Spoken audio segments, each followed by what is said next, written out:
अस्सलामुअलैकुम नाजरीन, programme मुकाबिल public के साथ में खुश आमदीद। मैं हूँ मारिया जद्दून। मेरे साथ मौजूद हैं रऊफ क्लासरा और आमिर मत्तीन।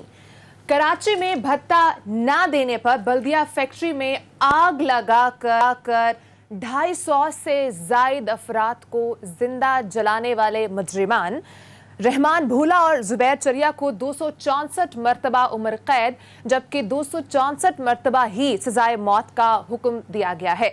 बड़े मुजरिमान छोड़ दिए गए जबकि छोटों को सजा सुना दी गई, जिस पर मुतासरीन फट पड़े। प्रोग्राम में आपके साथ इस हवाले से बात करेंगे। हुकूमत का एहतसाब करने वाले मौलाना फजल रहमान को नैब ने हिसाब किताब के लिए बुला लिया है। आपको बताते चलें कि प्रोग्राम मुकाबिल पब्लिक के साथ में आमिर मतीन ने मौलाना फजल रहमान की नैब तलबी के हवाले से 7 सितंबर को इंकशाफ किया था। आमिर मतीन साहब ने इस हवाले से क्या कहा था आपको बताएंगे। एक और स्टोरी, विफाकी काबीना का इजलास हुआ जिसमें वजीर आजम की मौजूदगी में विफाकी वज़रा आपस में ही लड़ पड़े हैं। विफाकी वजीर असद उमर और मुआवन खसूसी नदीम बाबर के दरमियान किस बात पर तलखी हुई है और विफाकी काबीना ने जो वजीर थे जिनके दरमियान लड़ाई हुई है उसमें किसका पलड़ा भारी रहा, किसने किसका साथ दिया है, इसकी इनसाइड स्टोरी भी आपके साथ शेयर करेंगे। एक और टॉपिक जिस पर आज के प्रोग्राम में हम डिस्कस करेंगे, आपको बताऊं कि 1100 किलोमीटर की लंबी नॉर्थ साउथ पाइपलाइन की तामीर पर सियासतदानों और बाबूज के दरमियान जो दो धड़े हैं उनके दरमियान हमने शदीद लड़ाई देखी। वजारत पेट्रोलियम में वफादात की जंग अरूज पर एक धड़ा रूस की कंपनी ईटेकी को दुगनी कीमत पर ठेका देने का ख्वाहिशमंद जाहिर हुआ, जबकि सुई northern gas pipeline limited $1 billion में ठेका उठाने को तैयार है। इस लड़ाई में कौन जीतेगा, सियासतदान या बाबूज जीतेंगे, आपको बताएंगे। एक और स्टोरी जिसका फॉलो अप आपको बताते चलूं कि हम काफ़ी दिनों से डिस्कस कर रहे हैं, इस्लामाबाद में जो क्राइम रेट्स बढ़ रहे हैं उस हवाले से। इस्लामाबाद में सिक्योरिटी की बदतरीन सूरत हाल हमने देखी है। जस्टिस अतर मिनुल्लाह के सख्त रिमार्क्स सामने आए हैं। कौमी असम्बली की कायमा कमेटी बराए दाखिला के चेयरमैन राजा खुरम नवाज का भी अपने घर में चोरियों का इतराफ सामने आया है। इस्लामाबाद पुलिस और इंतजामिया कब्जा माफिया की पुष्टपनाह बन गई है। इस पर भी प्रोग्राम में हम बात करेंगे। डिटेल्स पे आऊंगी, उससे पहले आपको ये बता दूं कि 7 सितंबर को जो पहला शो था उसमें आमिर मतीन साहब ने इंकशाफ किया था और उन्होंने बताया था कि जो मौलाना फजल रहमान हैं वो नैब के रडार पर हैं और उन्होंने मौलाना फजल रहमान के जो अनडिक्लेयर्ड असासे थे वो भी बेनकाब किए थे। मैं चाहूंगी पहले आप वो सुन लें कि आमिर मतीन साहब ने क्या कहा था, फिर आगे बढ़ते हैं। मौलाना फजल रहमान वो नैब के रडार में अब आ गए हैं। कागजों में उनके जो सासे डिक्लेयर किए गए थे वो था गरीब तरीन। अब इन कागजात के उससे जो नजर आता है कि शायद वो अमीर तरीन उसमें से हैं। अगर ये जो इल्जामात नैब जिनकी तफ्तीश कर रही है ये साबित हो जाते हैं तो शायद पाकिस्तान के अमीर तरीन पार्लियामेंटेरियंस में आ जाते हैं। आमिर साहब, आपकी दी हुई स्टोरी जो है वो दुरुस्त साबित हो गई है। फाइनली नैब ने उनको बुला लिया। जी, नैब ने उनको बिल्कुल बुला लिया है। यहाँ नैब के केसेस तो हर एक पे होते रहते हैं रोज़, तो ये कोई वैसे नैब के केसेस का होना कोई इतनी बड़ी खबर नहीं होती जनरली। अच्छा, मगर इस वक्त क्योंकि अभी हाल ही में बहुत बड़ी APC हुई है और उसके अंदर बहुत बड़े दावे भी किए गए हैं, उसके अंदर फिर बहुत ज़्यादा नवाज शरीफ साहब ने सख्त अल्फाज इस्तेमाल किए गए और मौलाना फजल रहमान साहब का भी शायद काफ़ी जारहाना किस्म का वहाँ पे स्टांस था। इतना ज़रूर था कि उनके अपने ही लोगों ने वहाँ, उनका इल्ज़ाम था कि पीपल्स पार्टी वालों ने गालबन जो है या नून लीग वालों ने उनकी तकरीर खुद ही नशर नहीं होने दी। अच्छा। तो उस कॉन्टेक्स्ट में अगर तनाजुर में देखा जाए, क्योंकि एक सरकर्दा APC और अपोजिशन के वो रुकन हैं, तो उस पैराए में अगर ये नैब के केसेस आते हैं तो इसकी सियासी अहमियत बहुत ज़्यादा बढ़ जाती है। मौलाना का मैं देख रहा था आज बयान, उन्होंने ज़ाहिर है उन्होंने कहा है कि ये बिल्कुल मेरे ख़िलाफ़ वो है, साजिश है और ये जो है ख़बरें चला के मुझे बदनाम करने की कोशिश की जाई है और मैं बिल्कुल दबने वाला नहीं हूँ और मुझे कोई इससे फ़र्क नहीं पड़ता, इस तरह का वो है। तो अब इशू ये था कि ये हमने जब ये ख़बर दी थी उस वक्त ही हमने ये कहा था कि देखना ये है कि मेरी ये इतला थी कि मौलाना तक इंक्वायरी जो चल रही थी इतला दे दी गई थी कि ये लिस्ट देख लें, ये आपकी लिस्ट हमारे पास आ चुकी है, हमें आपका वर्जन चाहिए। तो उसके बाद ये क्वेश्चन था जो हमने उस पहले प्रोग्राम में पब्लिक न्यूज़ पे जो हुआ हमारा, हमने कहा था कि देखना ये है कि इस लिस्ट को मौलाना को दिखाए जाने के बाद मौलाना इससे दबते हैं या नहीं दबते हैं। तो मौलाना ने नज़र आया कि ना दबने का फ़ैसला कर लिया और उन्होंने कहा कि जिस तरह, जो कि मैं समझता हूँ अक्लमंदी का फ़ैसला होता है सियासतदान के लिए, अगर वो मान ले तो वो कोई ज़रूरी नहीं है, जो दब गए थे उनका भी कोई नतीजा नहीं निकला। तो उन्होंने उसके बाद बिल्कुल उल्टा किया कि ज़्यादा एग्रेशन शो किया और ये वो पेश करने की कोशिश कर रहे हैं कि जनाब ये मेरे ख़िलाफ़ टोटली सियासी जो है ना केस है। अब मैं समझता हूँ सियासत अपनी जगह जो है, मगर हम क्योंकि नैब के केसेस को रूफ साहब और मैं, हम मेरा ख्याल सबसे ज़्यादा फॉलो इस हद तक करते रहे हैं कि हमारे पे इल्ज़ाम ही यही है कि यार ये जो है ना बस करप्शन करते रहते हैं। एक ज़माने में तो बहुत ज़्यादा छेड़ा जाता था, अब लोग चूँकि प्राइम मिनिस्टर भी फारिग हो गए हैं, उसके ऊपर नायल हो गए हैं और भी बड़े बड़े आ गए हैं, अब मजाक करना छोड़ गए हैं लोग, क्योंकि करप्शन की वजह से जो हाल हुआ है, जब हर एक की गर्दन के इर्द गिर्द फंदा आ गया ना, तो वो कहते हैं यार ये ठीक कहते थे, ये उसी वक्त कह रहे थे कि करप्शन जो है ना यहाँ पे नैब इज़ अ सीरियस बिजनेस। तो अब उनको पता लग गया मजाक कोई नहीं हमारे साथ करता। मगर अगर देखें तो मौलाना साहब का नैब की totally purely from investigative and legal point of view, तो क्योंकि मौलाना ने अपने असासे इतने कम दिखाए हुए हैं कि वो अपने गरीब तरीन, हर साल जब इलेक्शन कमीशन में जब पेश करने होते हैं, जब उन्होंने इलेक्शन को, कि वो हार गए थे, मगर ये है कि इलेक्शन लड़ने से पहले आपने असासे पेश करने होते हैं इलेक्शन कमीशन में, जो लास्ट उन्होंने अपने असासे पेश किए थे पहले की तरह, वो हर साल हर दफ़ा ये क्लेम करने की कोशिश करते हैं कि मैं गरीब तरीन आदमी हूँ। हालांकि उनका जो स्टैंडर्ड ऑफ लिविंग नज़र आता है, जो आगे पीछे गाड़ियाँ चलती हैं, एसयूवीज़, और जो खाने और वो चलते हैं, जिन घरों में रहते हैं, उससे गुर्बत की झलक नहीं आती। उनके वालिद साहब के ज़माने में आती थी।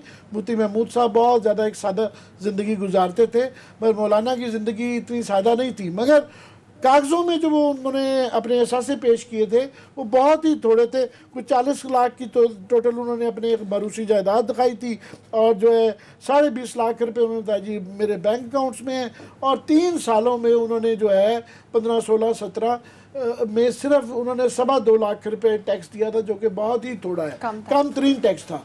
उसके मुकाबले में जो नैब जिन चीज़ों पर तफ्तीश कर रही है, कि जो लिस्ट उन्होंने पेश की है, ना सिर्फ मौलाना साहब की चेक कर रहे हैं, मौलाना के जो 2 भाई हैं, लुत्फ़ुर रहमान साहब भी और अताउर रहमान साहब भी, उनके जो समदी साहब जो है, उनका ख्याल है नैब की तफ्तीश में कि गुलाम अली साहब जो है वो उनके फ्रंट मैन है, एक सेनेटर हैं, और उनके दामाद फ़याज़ अली की जो है ना 3 अरब का चक शहजाद का वो है। ये अरबों और खरबों रुपए की जायदादें हैं। तो इसमें अगर 5% भी वो निकाल लेते हैं कि दुरुस्त है, तो मौलाना साहब फिर जो है ना चाहे जो मर्ज़ी वो कहते रहे, वो बड़े मुश्किल में हैं। अच्छा। और मौलाना साहब अगर मुश्किल में हो जाते हैं, या एक लेट से कि उनको वो नहीं इसके सबूत दे पाते और वो गिरफ़्तार हो जाते हैं, तो उसके क्या सियासी असरात होंगे।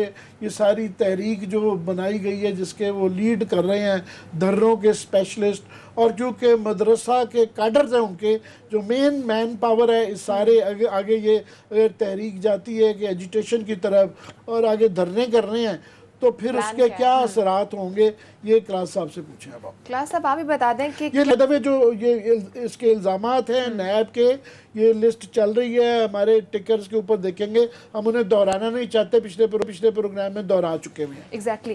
क्लास साहब अगर तो गिरफ्तार हो जाते हैं और इसका आगे कोई रिजल्ट ऐसे आ जाता है जिस तरह से नवाज शरीफ साहब का रिजल्ट आया था, तो फिर आप क्या देख रहे हैं, आगे पॉलिटिकल सिचुएशन क्या होगी?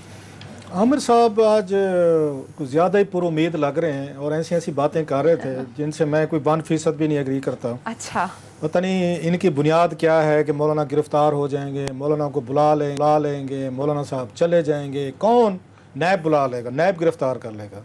नैब की औकात ये है, जिस नैब हम ये करते हैं, अब ये नैब वो नहीं रहा नैब जिसकी हम समझते थे कि कि बड़ी इसकी दाशत है, इसका बड़ा क्लाउड है, बड़े इसके पास पावर्स हैं। जो इस पे पोजीशन के लोग आके बाज़ इल्ज़ामात लगाते हैं वो सारे जो गलत भी नहीं। हमसे बेहतर किसने ये 20-22 सालों में इस करप्शन स्कैंडल और नैब को फॉलो किया है। इनसे मरियम नवाज संभाल ही नहीं कि जिसके पास 100 बंदे भी नहीं थे, जो कहते हैं किराए पे लेके आए थे पत्थर शत्थर दे के। मौलाना साहब जिनके पूरे मुल्क में मदरसे हैं, जो आगे बैठ गए थे यहाँ पे, और इमरान खान साहब 15 दिन के लिए वो गायब हो गए थे। कोई वजीर नज़र नहीं आता था, कोई टीवी पे नज़र नहीं आता था, और वो गाली गलोच उन्होंने की थी, अगर आपको याद हो, अपने उस पर स्टेज पे खड़े होकर अल्लाह माफ़ी दे। बल्कि आमिर साहब का अल्फाज में इनसे मैं ज़रा उतार ले तो ना, ये कहते कानून से धुआं निकल गया था। 15 दिन तो हुकूमत नज़र नहीं थी आपको कि किधर की मौलाना साहब आके बैठ गए। अब नैब, आपको याद है कि सलीम शहजाद साहब से, डीजी साहब से पूछा उन्होंने ये वहाँ पे लाहौर में कि मरियम नवाज साहबा को फिर कब बुला रहे हैं। उन्होंने कहा अब जो कोई मरियम साहबा जहाँ हमारे ऊपर पथराव करके गई हैं, हमारी जरूरत है दोबारा हम उनको बुलाएं। ये आपका डीजी नैब वो कह रहे थे। ये कह देना कि मौलाना को गिरफ्तार कर, अच्छा इन्होंने पहले गिरफ्तारियाँ की, इन्होंने नवाज शरीफ साहब को पकड़ा, किधर है नवाज शरीफ साहब जनाब, लंदन बैठे। इन्होंने मरियम नवाज साहबा को पकड़ा तो हमारे जज साहब ने, इन्होंने पहले हाई कोर्ट ने उनको जमानत दे दी। उसके बाद हमारे आसिफ सईद खोसा साहब ने बड़ा खूबसूरत एक जुमला लिखा था, बड़े लिटरेरी आदमी थे माशाल्लाह। उन्होंने कहा था कि नवाज शरीफ साहब तो पहले जेल में बैठे, लिहाजा इनकी जेल तो कंफर्म, इनकी तो बेल कंफर्म की जाती है। ज़रा देखते हैं हमारे जुडिशल सिस्टम की, आप वो दें। अच्छा एक और उसके बाद उन्होंने कैप्टन सफदर को कहा कि बेचारा वही वाली बात जो मुहावरा से खाद दही रहा है, आपको क्या कह रहे हैं, अगर 1 साल की उसकी है बीसी तो छोड़ दें। मरियम नवाज पे उन्होंने बड़ा सारी लिस्ट में मैं आपके एग्री कर लिस्ट में बता दूं कि आप सही कह रहे हैं। शहबाज शरीफ भी है, साद रफीक भी है, सारे। मैं आपका सबर करें जरा, जितने आपने उम्मीद दिला दी ना कौम को कि बस नैब जाएगा और ऐसे जाके पड़ जाएगा, और कल मौलाना साहब जेल बिहाइंड द बार्स होंगे, और बिल्कुल देखेंगे कि उनको फोटो, उनकी तस्वीरें फिर रिलीज किए। ये छोटे मोटे लोगों के लिए की जाती हैं सर। इसके बाद हमने देखा, जो मैं उसमें उन्होंने मरियम नवाज पे क्या लिखा था इन्होंने, ये उस वक्त चीफ जस्टिस, ये चीफ जस्टिस नहीं बने थे अभी, आसिफ सईद खोसा साहब, उन्होंने ये लिखा था कि मरियम नवाज साहबा क्योंकि खतून है, लिहाजा हमारे माशरे में ज़रा अच्छा नहीं समझा जाता कि खतून को अगर बेल दी जा रही है ना, तो अब मैं उसको वो रिजेक्ट करूँ। उसी खतून ने पूरे मुल्क को आगे लगा लिया। बाद में उसी खतून ने बाद में इन्हीं जजेस के करतूत जो हैं सामने लेके इनकी वीडियोस दिखाई, ये देखें आपके जज सबान का ये करैक्टर है, ये किरदार है। उसी खतून ने 100-150 बंदा साथ लिया, नैब पे वो पथराव किया और वो ठुकाई की लाहौर पुलिस की नजर नहीं है। उसके बाद वो जो उनका वो CCPO था, वो क्या नाम था उसका, जुल्फ़कार हमीद साहब थे, उनके बारे में, और IG साहब जिसका पूरी कौम रो रही थी उस वक्त, IG साहब का ट्रांसफर हो गया, वो डर के बैठ गए थे, किसी नवाज लीग के बंदे को हाथ नहीं लगाया उन्होंने। और भाई ये तो अच्छा ये वो लोग हैं जो 2-4 हज़ार बंदे नहीं इकट्ठे कर सके थे लाहौर में जब नवाज शरीफ साहब आ रहे थे गिरफ्तारी के लिए। मैं नवाज लीग की बता रहा हूँ। इन्होंने साद रफीक को पकड़ा, इन्होंने शाहिद खकान अब्बासी को पकड़ा, इन्होंने SN इकबाल को पकड़ा, इन्होंने एक और कोई 2-4, इन्होंने आपको याद होगा इसको राना सनाउल्लाह पे डाल दिया, पूरा एक मन पता नहीं कितनी चर्च के हीरोइन डाल दी थी। क्या बना सर उनका? ये वक्ती तौर पर जितने भी काम किए जाते हैं, मुझे आप इसमें कोई शक नहीं रहा कि नैब है इनके पास, बेशक अच्छा मेरी नैब के 2-4 लोगों से बात हुई, उन्होंने हम क्या करें, हम जितने भी एविडेंसेस प्रोड्यूस करते हैं आगे से जज साहब कह देते हैं कि नॉट एनफ, और ना मीडिया उनका सबूतों को पढ़ता है, ना उनको आप एग्जामिन करते हैं, ना ट्रेल देखते हैं। अभी जो उन्होंने जमानतें दी हैं बाज़ लोगों को, ज़रा देखें तो उन्होंने किन बुनियादों पे दी हैं। उन्होंने किसी को हेल्थ ग्राउंड पे दी है, डॉक्टर आसिम को दी थी सर, जिसके घर से क्या को उनका क्या नहीं बरामद। आपको याद है आपने उसकी मेरा ख्याल है कि सिराज दुरानी साहब की खबरें दी थी, वो स्पीकर थे इसके सिंध असेंबली के, उनके घरों पे क्या कुछ नहीं बरामद हुआ था। पता है आजकल बच्चे और बीवी बच्चे उनके किधर हैं? नैब बताए ना जरा, वो बैरून मुल्क सेटल हो गए सारे, उनके घर से जो कुछ बरामद हुआ था।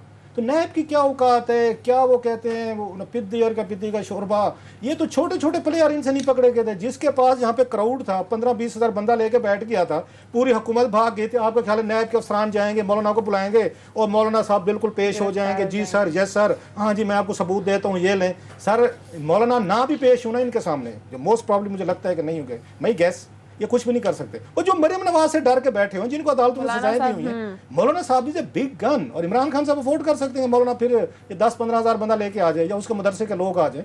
इस मुल्क के कानून में कैपेसिटी नहीं है कि बड़े आदमी को सजा दे, अगर दे तो उसको 6 महीने जेल में बिठा के दिखा दे। आपकी मोहब्बत लॉ से, कानून से, करप्शन के खिलाफ जिहाद अपनी जगह पे, इन लोगों में इतनी कैपेसिटी नहीं है। That's my view. सारे साहब इससे पहले कि बल्दिया का शुरू करें, मैं सिर्फ 2-4 जुमले कहना चाहता हूँ। वो ये है कि क्लास साहब कि बिल्कुल आप सही कह रहे हैं कि जिस तरह पिक एंड चूज़ किया गया है और जिस तरह इन्होंने इस्तग़ासे और तफ्तीशें की हैं पिछले काफ़ी अरसे से, तो तो वाकई बड़े सवाल आ जाते हैं नैब के ऊपर भी, गवर्नमेंट के ऊपर भी, तफ्तीशी निज़ाम के ऊपर भी, अदलिया के निज़ाम के ऊपर भी। पर मैं 2-3 चीज़ें सिर्फ कहूँगा। पहली बात यह है कि ज़्यादातर ये जो इन्होंने केसेस किए हैं, जिस तरह सनाउल्लाह साहब का ड्रग का केस, वो इतना जाली लग रहा था कि बच्चा बच्चा कह रहा था कि ये जाली केस है। ज़्यादातर केसेस सर्कमस्टेंशियल एविडेंस था। इसका जो एविडेंस है, ये जो मैं कह रहा हूँ, आप ज़रा दोबारा इसको पढ़िएगा, पढ़ा है इसके अंदर ना, मैं एक भी कह दूँ, ये नहीं, इसके अंदर जो है जायदादें 2-2 हज़ार 4-4 हज़ार कनाल उनके नाम पे है। अगर कम से कम यही हो कि इनसे ले लिया जाएगा तो आधी फूक तो उनकी वहां निकल जाएगी। यही कहेंगे ना, ये जायदादों में, इन जायदादों में रह रहे हैं, और अगर ये जायदादें इनसे सिर्फ ले ली जाए, आधी चीज तो होती है। दूसरा, ये छोड़ देना बाद में अदालतों के लिए, जमानतें अलग बात है, मगर ये बात नवाज शरीफ के मतलब भी कही जाती थी, ये मरियम के मतलब भी की जाती थी, ये शहबाज शरीफ के मतलब भी की जाती थी कि इनको गिरफ्तार नहीं किया जा सकता। वो नहीं जी, दम नहीं है, वो जी पंजाब है, वो है, आखिर में गिरफ्तार हुए, नाअहल हुए, जेलों में रहे।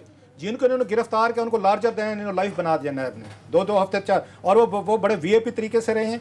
उनको हर हफ्ते यहाँ पे एक हफ्ता, कौन इनमें से जेल में रहा? सियासी फैसले थे, तो वो किसने किए? तो इसमें सियासी फैसले नहीं होंगे। नहीं, इसमें उन्होंने केसेस अपने नैब अदालतों में नहीं लड़े, इन तमाम लोगों ने अपने केसेस पार्लियामेंट में लड़े। मिनिस्टर कॉलोनी में रहते थे, पार्लियामेंट लॉजेस में रहते थे। नैब के किस अफसर की जरूरत है उसके 18वें ग्रेड की कि वो मौलाना से पूछे, मरियम से पूछे, वो शायद खकाना बासी से वो इन्वेस्टिगेशन कर सके? इनमें जरूरत है, कैपेसिटी है इन लोगों में। आपके पॉलिटिकल सिस्टम ने इनको इतना आके ग्रो करना दिया है। आपको सिविल मिलिट्री ब्यूरोक्रेसी जो डील्स मारती है इन लोगों के साथ, वोट डाल दें, इसके बाद हम आपको कुछ नहीं कहेंगे, एक्सटेंशन में डाल दें, कुछ नहीं कहेंगे, हमारी फलां तरमीम पे डाल दें, कुछ नहीं कहेंगे। मैं लास्टली इस पे बहस आपकी मेरी जारी रहेगी, मगर जितने भी छुटे हैं वो सियासी फैसलों से हुए हैं। अगर इसके अंदर जितना एविडेंस है ना, दूसरा लास्टली ये कह दूं कि बाकी केसेस में और इसमें फ़र्क है।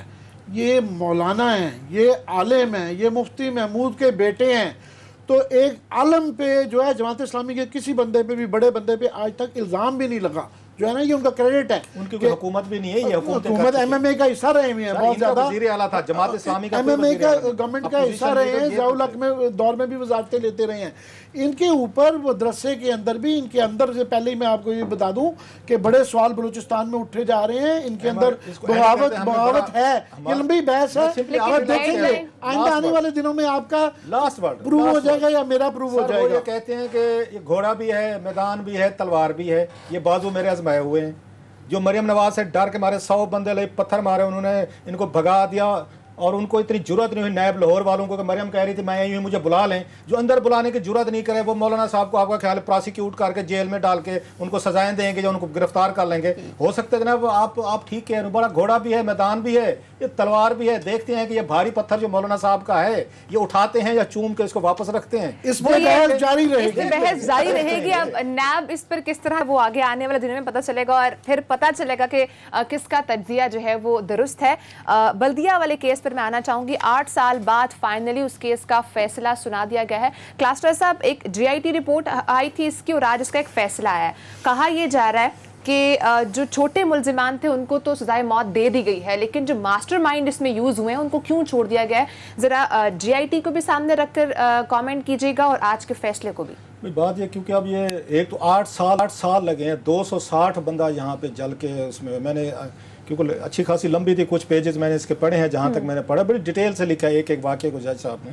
डेफिनेटली जज साहब ने जो कुछ भी फैसले करने होते हैं अवेलेबल, जो उनके सामने एविडेंसेस होते हैं, और हमें हमेशा से पता है कि कराची की पुलिस के हवाले से ये शिकायत रही है कि इनकी प्रोसिक्यूशन बहुत वीक रही है, बल्कि ना होने के बराबर है। और इस पर कोई ये पिछले 15-20 सालों में जहाँ भी जो भी तबाही हुई है वो आपके सामने सबसे बड़ा इल्ज़ाम यही लगता है कि सिंध की जो है इनकी प्रोसिक्यूशन ठीक नहीं, जिसको इन्होंने आकर फेवर करनी है। डॉक्टर आसिम को रेंजर्स ने पकड़ा था, एतराफ़ है उनके, एतराफ़ है, जुर्म है। वीडियो पे डॉक्टर आसिम को हेल्थ बुनियादों पे जनाब यहाँ सुप्रीम कोर्ट से लेके सिंध हाई कोर्ट सबको जमानतें दे दी गई, अपनी मर्जी का इलाज करेंगे। वो किधर गए डॉक्टर आसिम, कोई पता है? उज़ैर बलोच का हमने ऐसे सुना, और यहाँ पे बड़े बड़े लोग थे, वहाँ पे फलां काका है, तो कोई कान टूटा है, तो कोई चाचा है, तो कोई मामा है, तो कट्टा पहाड़ी, 100 चीज़ें थी, वो गायब हो गए ऐसा ऐसा करके। So prosecution is a main problem. इसके बावजूद मैं समझता हूँ इस केस में उन्होंने कुछ हद तक अगर जाके 2 लोगों को आइडेंटिफाई करके उनके खिलाफ एविडेंसेस थे, चीज़ें थी, अब ये चीज़ें साबित करना मुश्किल हो जाती हैं कहीं भी कि इसके पीछे कौन थे। या तो ये उसमें से वादा माफ गवाह बनाते हैं जिन लोगों को फांसी दी गई, जो प्रोसिक्यूशन के तरीके होते हैं कि आपको बताएं आपको ऑर्डर्स कहाँ से आते हैं। अब ये ऑर्डर कहाँ से आते हैं, दरमियान में 3-4 लेयर्स तो ज़रूर रखी जाती हैं, जिस भी तंजीम ने दी है, जिस भी पार्टी ने दी है उस पर कि आपने आपके उसको टॉप से ऑर्डर दिए, या उन्होंने कहा भी था, मेरा ख्याल जो मालकान थे, कि जनाब कि हमें थ्रेट्स आ रही थी, भत्ता दें। इतनी बड़ी जुरा जो बात में आमिर भाई को समझाने की कोशिश कर रहा हूँ, लेकिन इनका आपने मुझे अच्छा लगा है कि भाई साहब ये पाकिस्तान का सिस्टम जो है ये बेचारा किसी ये मोची पे, किसी गरीब कुम्हार पे, किसी कसाई पे, किसी एक छोटे मोटे मुलाजिम के लिए बड़ा शेर है। ये नैब भी बड़ा शेर है, हम भी बड़े शेर हैं, और हमारा जुडिशल सिस्टम भी बड़ा शेर है। ऐसे लोगों को 20-20 साल सजाओं में रखा हुआ है। बड़े लोगों पे हाथ डालना इतना आसान नहीं है। आप भी जाए तो मिला करके छोड़ लेते। मेरी एक और कंसर्न है लास्टली, इसमें हम बात करते रहेंगे, जो चीज़ें उन्होंने आइडेंटिफाई की है, इनके मालकान को सजा होनी चाहिए थी कि जिस तरह के मिल का उन्होंने बताया है कि एग्जैक्ट के आग लगने की शक्ल में बाहर निकलने का कोई रास्ता नहीं है। ये उनकी मैंने जजमेंट पढ़ा था। उन्होंने 4 में से 3 गेट्स बंद थे, अंदर इन्होंने ग्रिल्स लगाई हुई थी, बेचारे निकल नहीं सके। 8 साल बाद मुझे सिंध हुकूमत बताए, मुझे पंजाब, KP के बलोचिस्तान बताए, हर जगह पे मिले हैं।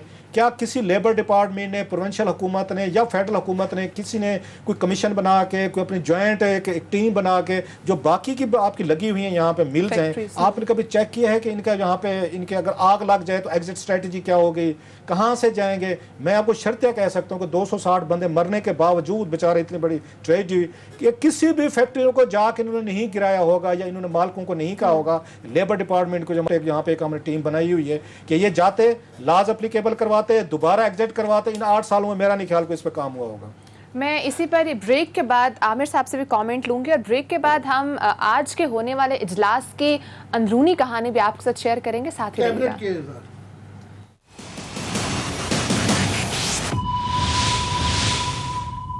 वेलकम बैक नाज़रीन। आमिर साहब, जिस तरह से भी क्लास्टा साहब ने बात की है कि 8 साल इस वाक़े को तो हो चुके हैं, लेकिन अभी भी जो दीगर फैक्ट्रीज़ हैं उनके हवाले से कोई प्लानिंग नहीं है कि फायर एग्जिट क्या होगा, कि किस तरह के इकदाम उठाए जाएंगे। आपको क्या लग रहा है, क्या अब इस मामले को आगे किस तरह से ट्रीट करना चाहिए और कितना सीरियस लेना चाहिए? सीरियस तो ज़ाहिर है लेना ही चाहिए, मगर ये इसका असल जो वाक़े का असर है वो आपकी नफ्सियात पे है कि ये इमेजिन करना, तसव्वुर करना कि 250 बंदों को भत्ता ना देने की वजह से कमरे बंद करके जला देना, ये तो जिस तरह नाज़ी जर्मनी था या अपार्थाइड थी या जलियांवाला बाग, ये उस लिस्ट में जाता है। और ये कई साल तक होता रहा पाकिस्तान में, जिसके अंदर जो है पाकिस्तान की तमाम अशराफिया, पॉलिटिकल एलीट, हम मीडिया और ये वो हम सारे बर्दाश्त करते रहे। इस तरह के बेतहाशा वाक़यात होते रहे। और ये MQM की जो लीडरशिप थी, ये हर गवर्नमेंट के साथ, ये मुशर्रफ के साथ भी रहे, नवाज शरीफ साहब के भी रहे, ये पीपल्स पार्टी के साथ भी रहे, आज भी PTI के साथ हैं।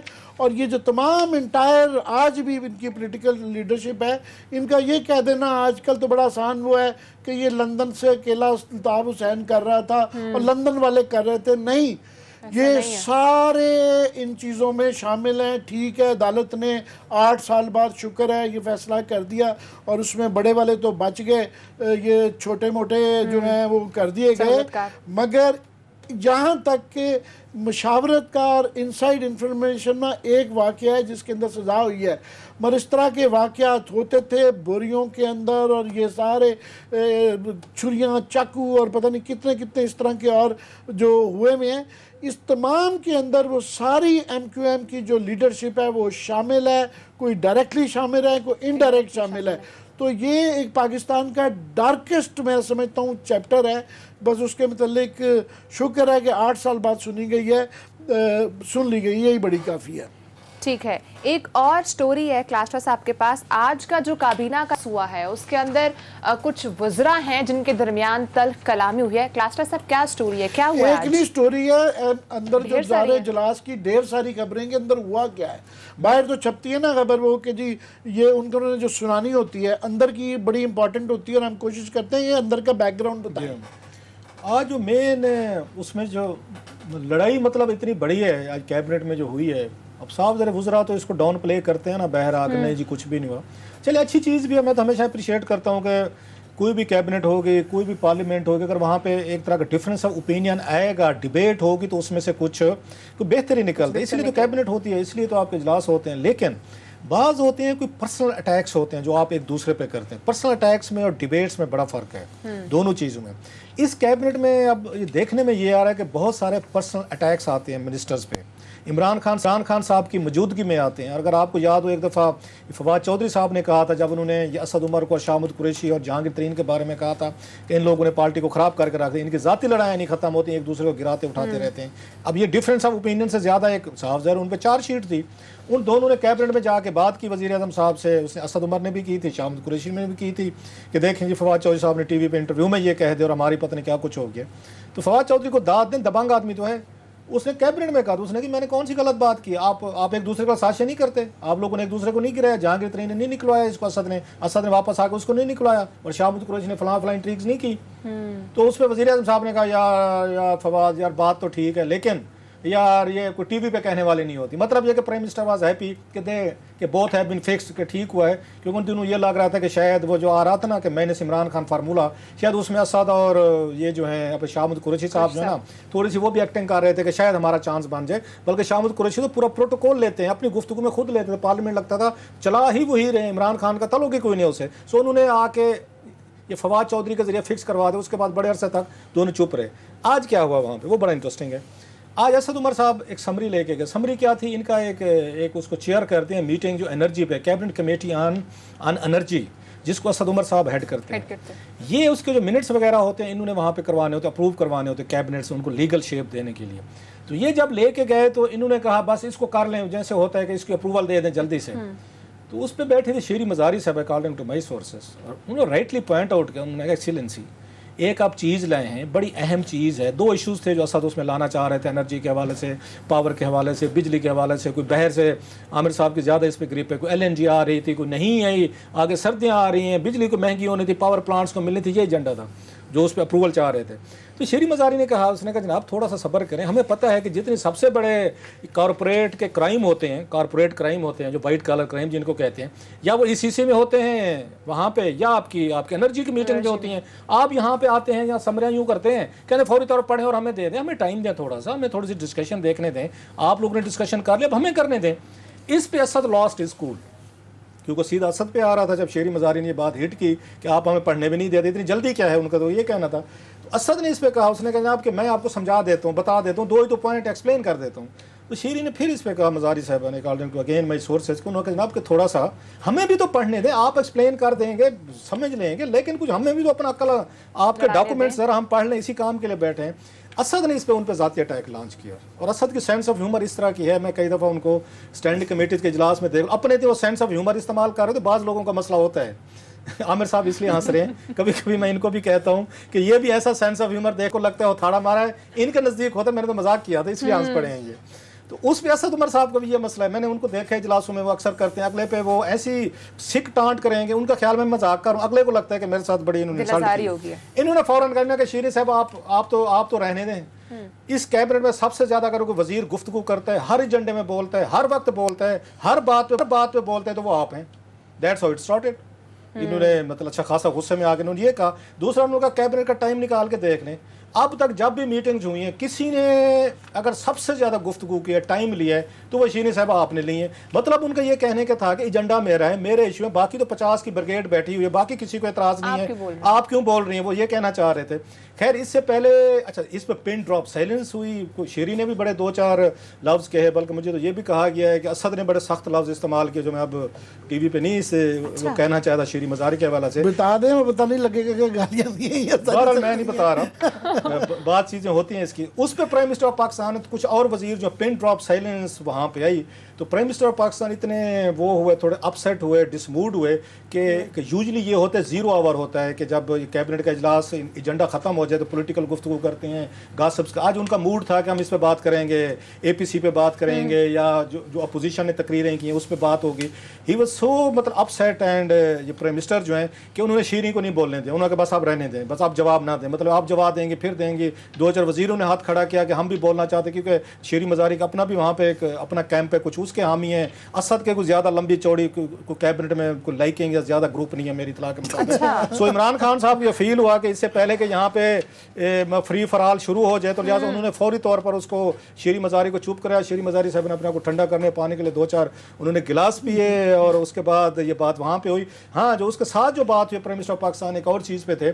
कल इनके एक वजीर ने एक ट्वीट किया था, इन्होंने कुछ सेक्टेरियन इशू के हवाले से। उन्होंने कल APC जो हुई थी उसमें उन्होंने कोई लफ्ज़ इस्तेमाल किए थे ट्वीट करते हुए, कोई मतलब ऐसे लफ्ज़ थे जिस पे बड़ा रिएक्शन आया था। जो वो इमरान खान साहब ने कहा ना कि वजीर फजूल बातों से गुरेज करें, उनका मकसद उसकी तरफ था। कल एक वजीर ने इनके ट्वीट किया है कि जनाब जिस पे वो चीज़ें एहतजाज हुई वो आया। बहरहाल और भी कुछ इसमें डिटेल थी, लेकिन मैं चाहता हूँ आमिर साहब के पास भी कोई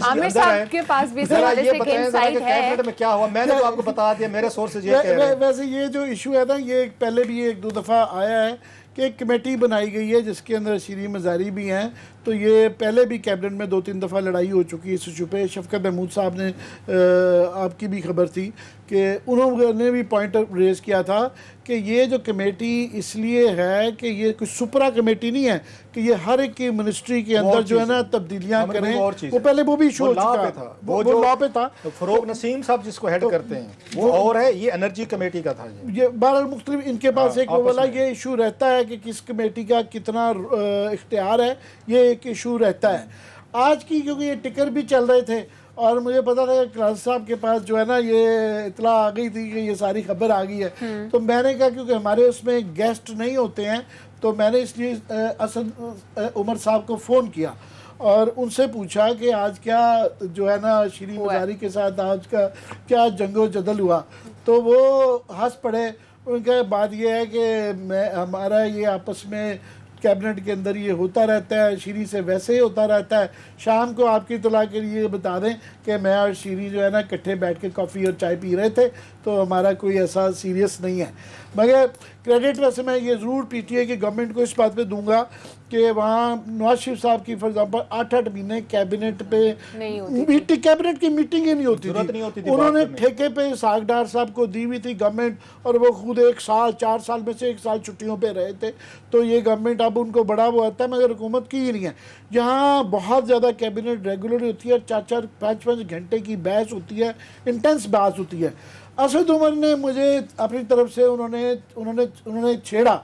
उन्होंने कहा आपके पास जो है ये वाली खबर तो आ गई है, असली खबर उन्होंने कहा कि आपके पास नहीं है। तो खबर उन्होंने कहा जी सबसे ज़्यादा ये है बड़ी कि जो असल बहस वहाँ पे ये हुई वो हुई नदीम बाबर में और असद उमर में। और ये जो है पता नहीं मैं जब उन्होंने ये नहीं कहा था कि ऑफ द रिकॉर्ड है तो इसलिए कर रहा हूँ। कल वो गिला मैं कहने वाला था कि अगर असद से आपकी बात हुई है बता चुका हूँ तो आप या तो उनसे पूछते पहले कि जनाब वैसे आप कह चुका हूँ तो उनसे कल मैं माफी मांग लूंगा।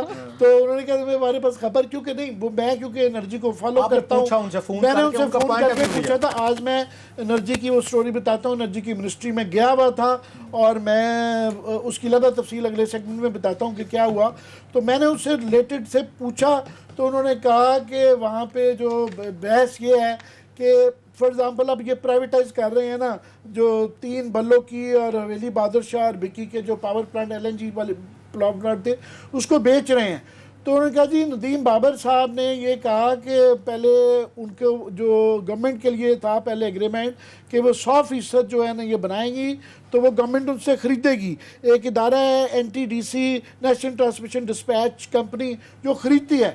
उन्होंने कहा जब हम बेच देंगे प्राइवेट सेक्टर में तो फिर वो प्राइवेट लोगों का काम है, तो गवर्नमेंट क्यों उनसे 100% श्योरिटी दे कि हम उनसे ख़रीदेंगे। तो उस पर नदीम बाबर साहब ने जो है ना बड़ी बहस की कि जनाब ये पेट्रोलियम का है, ये है। नदीम बाबर जो मेरी इत्तला है कि असद उमर साहब ने कंफर्म किया कि मैंने उस पर बहुत इंसिस्ट किया। फाइनली कैबिनेट ने मेरी बात एग्री की कि नहीं ये नहीं बनता। मगर उससे पहले एक इशू और इससे बड़ा ज़्यादा इंपॉर्टेंट है क्लास साहब कि ये कंपनियों के लिए लाजिम था पहले कि 66% जो है ना ये LNG गवर्नमेंट से मिनिमम 66% ये LNG इस्तेमाल करेंगी। तो अब जो है ये जब प्राइवेटाइज हो जाएंगी तो कैबिनेट ने अर्लियर मीटिंग के पिछली मीटिंग्स के अंदर इनको अलाउ कर दिया है, जो प्राइवेटाइज कंपनी कर देंगी, कि उनके लिए लाजिम नहीं है कि गवर्नमेंट से वो 66% LNG लें। अब याद रहे आपने और मैंने एक स्टोरी की थी GIDC के अलावा, वहाँ पे बड़ा इशू वो भी बना था हमारे ख़िलाफ़, जो एक माहौल बनाया गया था कि ये LNG टर्मिनल जो 2 हैं, एक दूसरा वाला ख़ास तौर पे पहले ही इस्तेमाल नहीं सही कर रहे, तो इन्होंने कहा जी थर्ड पार्टी बाहर की कंपनियों को भी अलाउ करें कि वो भी इसके ज़रिए गैस मंगा सकें।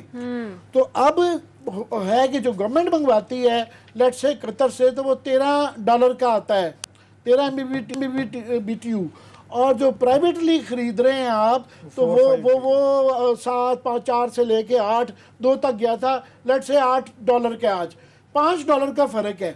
तो प्राइवेट जब आप कर देंगे तो ये गवर्नमेंट उनको कंसेशन कर रही है कि गवर्नमेंट जो खरीद रही है और गवर्नमेंट इनको अलाउ कर रही है कि ये प्राइवेटली खरीदें।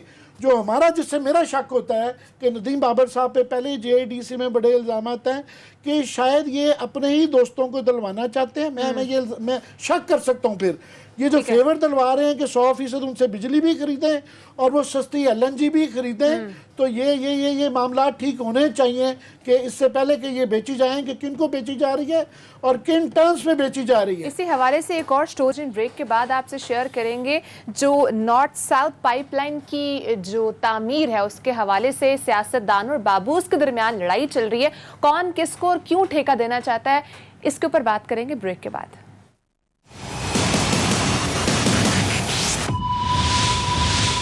वेलकम बैक नाज़रीन। 1100 किलोमीटर लंबी नॉर्थ साउथ पाइपलाइन की तामीर पर सियासतदान और बाबूस के दरमियान में एक लड़ाई चल रही है। आमिर साहब के पास इनसाइड है। आमिर साहब, क्यों लड़ाई चल रही है, क्या हो रहा है, कोई इशू आ गया बीच में क्या? जी ये बिल्कुल इसकी मैं तफसील बता दूं, मगर मैं ये क्योंकि बड़े टेक्निकल हो जाते हैं लोग, यूँ ही सुनते हैं पाइपलाइन, और काश साहब मुझे ब्रेक में कह रहे थे कि आप बहुत ये जो टेक्निकल गुफ्तगू करते हैं आम आदमी वो वाकई शायद इंटरेस्टेड नहीं होता। पर मेरी ये गुजारिश ये है कि ये इसलिए ज़रा नाज़रीन के लिए ज़रूरी है कि इसको गौर से सुन लिया करें, क्योंकि आपके जो गैस और बिजली के बिल आ रहे हैं वो इन टेक्निकल वजूहात में आते हैं, और ये जान के बजट और इस तरह की चीज़ें जो है ना टेक्निकल बनाई जाती हैं कि आप लोग समझ ना सकें। हम कोशिश करते हैं कि आपकी ज़ुबान में बात करें, मगर कई दफ़ा ये वाकई टेक्निकल होता है, तो ज़रा तवज्जो थोड़ी सी देने से समझ आ जाती है। कोई रॉकेट साइंस नहीं है, मैं आसान लफ्ज़ों में बताने की कोशिश करता हूँ।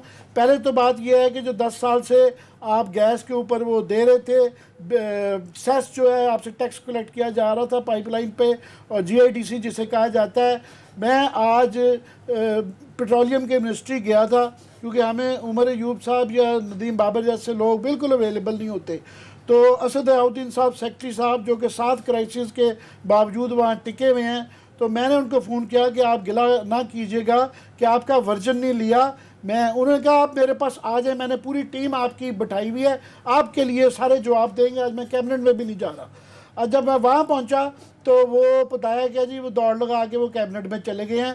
तो फिर एक तर्जमान साहब आए, तर्जमान साहब से मैंने पाइपलाइन का पूछा, तो उन्होंने कहा जी ये बड़ा टेक्निकल है जो है, तो ये टेक्निकल की इंचार्ज सायरा बीबी है, वो बताएंगी आपको। तो वो पाइपलाइन पे तो आता हूँ, मगर मुझे जो आज फीलिंग वहाँ पे हुई कि इनका गवर्नमेंट का कोई मर्जी नहीं है बिल्कुल भी, पेट्रोलियम मिनिस्ट्री के कम अज़ कम कि अवाम के ये वाले पैसे वापस आएँ, GIDC के जो पैसे हैं, जो कि सुप्रीम कोर्ट ने कहा है कि 6 महीने के अंदर अगर आप इसका नहीं इम्प्लीमेंट करते तो अवाम के पैसे वापस करें आप। ये सुप्रीम कोर्ट ने अपने जजमेंट के अंदर कहा हुआ है वो, और उन्होंने 2 कमेटियां बना दी हैं जो कि मैं समझता हूँ इलीगल हैं, जो कि बात करेंगे, और जो बात करेंगे गवर्नमेंट की साइड से वो मिले हुए लोग हैं। जैसे कि नदीम बाबर, उन्होंने खुद सुई गैस का $3.4 बिलियन रुपया देना है, 3.4 रुपीज़, तो वो भी आप पे बात करेंगे उनके साथ देना के लिए। और इस तरह ही उमर अयूब साहब के ससुराल भी, उनकी भी पावर कंपनी है, उन्होंने भी पैसे देने हैं। साथ में फर्टिलाइज़र वाले आपने देखा होगा आज बड़े बड़े इश्तिहार आ रहे हैं कि जनाब हम 65% तक ये प्रॉफिट कमा रहे हैं, मगर वो कह रहे हैं जनाब हम 10 साल में देना चाहते हैं, 2 साल में सुप्रीम कोर्ट में नहीं है। आई होप कि गवर्नमेंट रिव्यू में नहीं जाती ये, अगर उन्होंने जाना है तो वो चले जाएं। ये तो पहली बात है। अब आ जाते हैं पाइपलाइन पे। पाइपलाइन जो है उससे भी बहुत बड़ा फ्रॉड है और बहुत बड़ा, ये मेरा ख्याल है जीआईडी से बड़ा एक इशू बन जाएगा कि इसके अंदर ये नॉर्थ से साउथ, ऊपर से नीचे तक एक पाइपलाइन बननी है। ये जो टर्मिनल्स की स्टोरी सुनते हैं ना, अब और बनेंगे, ये बनाने की बहस फजूल है कि जब तक पाइपलाइन नहीं है तो टर्मिनल नहीं बन सकते, जो कि 3-4 साल लग जाएंगे। ठीक है, अब टर्मिनल के अंदर जो है इशू बुनियादी ये है कि ये पाकिस्तान की अपनी सुई गैस कंपनियां बनाएंगी, सुई नॉर्दर्न गैस, सुई सदर्न गैस, या ये खबरें चल रही हैं कि जनाब चलवाई जा रही हैं कि जी ये रूस को ठेका दे दिया गया है।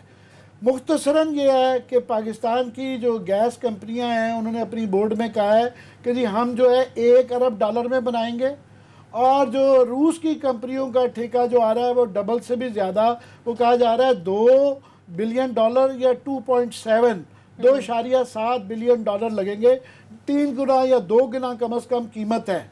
जब जाहिर है अपनी कंपनियां आपकी बनाएंगी तो उससे रोज़गार भी आएगा, और सुई गैस वाले कह रहे हैं कि हमें $1 बिलियन का ये प्रोजेक्ट मिल जाए तो हम इसमें से $17 बिलियन मुनाफा कमाएंगे और हमारी सारी गैस इंडस्ट्री ठीक हो जाएगी। और इससे पहले हमारा तजर्बा भी है कि LNG 1 पाइपलाइन, LNG 2 पाइपलाइन, ये पाइपलाइनें हम बना चुके हैं, ये LNG 3 के लाएगी। तो क्या वजह है कि हम ना बनाएं? हमारी अपनी गवर्नमेंट है, हमारा अपना मुल्क है, हम बना भी सकते हैं और हम सस्ता बना के दे रहे हैं। अब वहाँ पे जाके जो मुझे सारा बीबी ने समझाई हैं जिस तरह की बातें पेट्रोलियम में, बाकी सब दौड़ गए हैं, कोई जवाब नहीं दे रहा। तो हम सिर्फ ये कोई अभी इल्ज़ाम नहीं लगा रहे कि स्कैम हो गया है, मगर इस पर हम चाह रहे हैं कि नज़र रखें और ये हमें जवाब दें और इसको ट्रांसपेरेंट बनाएं। तो वहाँ पे उन्होंने कहा जी नहीं देखें, अभी तो हमारा 5 साल से चल रहा है रूस के साथ, अभी तो उनसे हम पूछ रहे हैं कि क्या शेयर लेना है, वो नहीं है, और वो सिर्फ बातचीत है। मेरे पास ख़त मौजूद है जो कि उमर अयूब साहब जो है ना वो लिख चुके हैं रशियन एम्बेसडर को कि जी इसको एक्सपीडाइट किया जाए, क्योंकि सुप्रीम कोर्ट ने 6 महीने में हमें ये कहा हुआ है, तो इसलिए बला बला बला चीज़ें करें। वो बहुत ज़्यादा कीन है। मैं सिर्फ ये चंद सवाल आपको बताता हूँ क्योंकि अगले प्रोग्राम में इसको फॉलो अप करते रहेंगे। वो ये हैं कि माजी में यहाँ पे पेट्रोलियम मिनिस्ट्री के बड़े बड़े बाबू अफसरान जो है वो दुबई में पकड़े गए थे इसी रूसी टीम के साथ नेगोशिएशंस करते हुए, जिससे ये आया था कि जनाब आप तो पहले ही उनके साथ क्यों मिल रहे हैं, छुप के मिल रहे थे। मैं अभी उनका नाम नहीं बताना चाह रहा, अगर वो इतराज़ कोई करेगा तो वो तस्वीरें भी पेश कर दी जाएंगी। और फिर वो कंपनी को पहले EQT के नाम से वो कंपनी है रूसी, उसको पहले कहा कि इनके एक्सपीरियंस नहीं है, रिजेक्ट हो चुकी है। अब वो उनके अफराद को ऑफिशियल मीटिंग्स में बैठाया जाता है और उसके अंदर जो है बाकी जो उसके अंदर मामलात कहे जा रहे हैं कि जो इसको बनाने के लिए जो मेजर फैसले करने हैं वो करने हैं सुई गैस कंपनियों में।